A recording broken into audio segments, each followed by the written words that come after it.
कार्तिक मास कथा अध्याय 27वां। कृष्णा और वेणी आदि नदियों का वर्णन।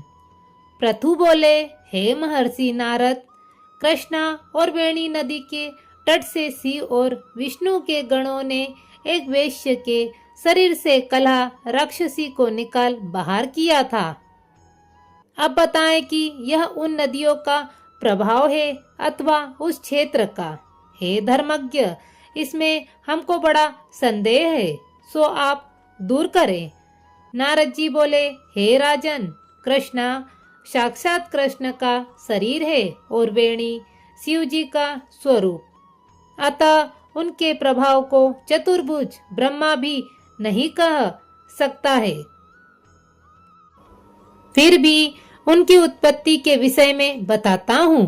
पहले चाक्षुष मनवंतर के आरंभ में ब्रह्मा जी ने रमणीक सह्याद्री पर्वत के शिखर पर यज्ञ करना चाहा। यज्ञ की सामग्री इकट्ठी करके वे देवगण के साथ विष्णु और महादेव को संग लेकर उसके शिखर पर गए। ब्रह्मा, देवत, मुहूर्त में भृगु आदि मुनियों ने उसकी दीक्षा विधान के लिए एक बड़ी सभा की और उनकी सबसे बड़ी स्वरा नाम की पत्नी को बुलाया। वह धीरे धीरे चली। तब भृगु जी विष्णु से बोले, हे विष्णु, स्वरा आपके बुलाने पर भी शीघ्र क्यों नहीं आई?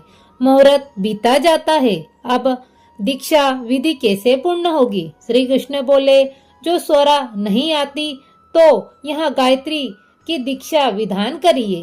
क्या इस पवित्र कार्य में यह उनकी स्त्री नहीं है? नारद जी बोले, रुद्र ने भी विष्णु के कथन का मान किया। भृगु के इस वचन को सुनकर गायत्री को ब्रह्मा के दक्षिण भाग में बैठाकर दीक्षा विधि को प्रारंभ किया। भृगु जी ब्रह्मा जी की दीक्षा विधि कर ही रहे थे कि इतने में ही यज्ञ स्थल में स्वरा आ गई और गायत्री को ब्रह्मा के संग दीक्षा की हुई देखकर सोतपने के ईर्ष्या के कारण क्रोध पर बोली, जहाँ अपूज्यों का पूजन होता है और पूज्यों का पूजन नहीं होता, वहाँ दुर्भिक्ष, मरण और भय ये तीन वस्तु होती है। जो यह दक्षिण भाग में मेरे आसन पर बैठी है, इससे यह गुप्त रूपी वाली नदी होएगी, सदा अदृश्य रहेगी। मेरे आसन पर मुझसे छोटी को बैठा दिया, इसलिए तुम भी सब जड़ बनकर नदी होगे। तब गायत्री ने भी उसके शाप को सुनकर क्रोध के मारे कांपती हुई होठों से देवताओं के रोकने पर भी स्वरा को शाप दे दिया। गायत्री बोली, ब्रह्मा जी, तेरी भांति मेरे भी पति हैं, तेने मुझको वृषा शाप दिया है, इससे तू भी नदी हो जा। नारद जी बोले, तब शिव, विष्णु आदि सब देवता हाहाकार करते हुए दंडवत करके स्वरा से प्रार्थना करने लगे, हे देवी, तुमने ब्रह्मादिक हम सबको देवों को शाप दिया है, सो सब जड़ीभूत नदी बन जाएंगे, अतः ये तीनों लोग नष्ट हो जाएंगे। ये शाप तुमने बिना विचारे दे दिया है, इसको वापस ले लो। स्वरा बोली, हे देवताओं, तुम लोगों ने यज्ञ के प्रारंभ में गणेश जी का पूजन नहीं किया था, इस कारण क्रोध से यह विघ्न निसंदेह पैदा हुआ है। मेरा यह वचन निश्चय है, झूठा नहीं है। इससे अपने अंशों से जड़ीभूत होकर तुम सब नदी होगे और हम दोनों सौत भी अपने अपने अंशों से नदियां होकर पश्चिम की तरह बहेगी।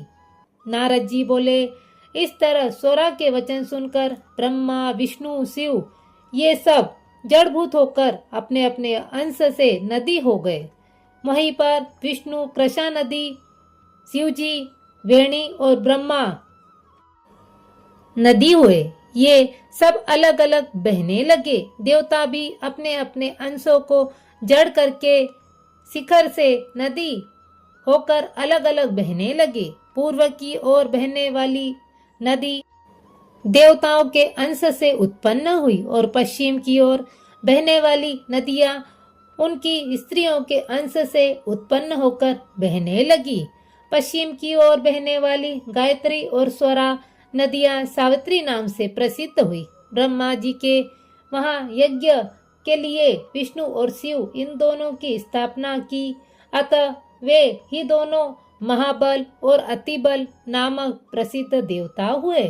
कृष्णा और वेणी के इस उपाख्यान को जो भी मनुष्य सुनेगा सुनावेगा, उनको इनके दर्शन और स्नान का फल मिलेगा।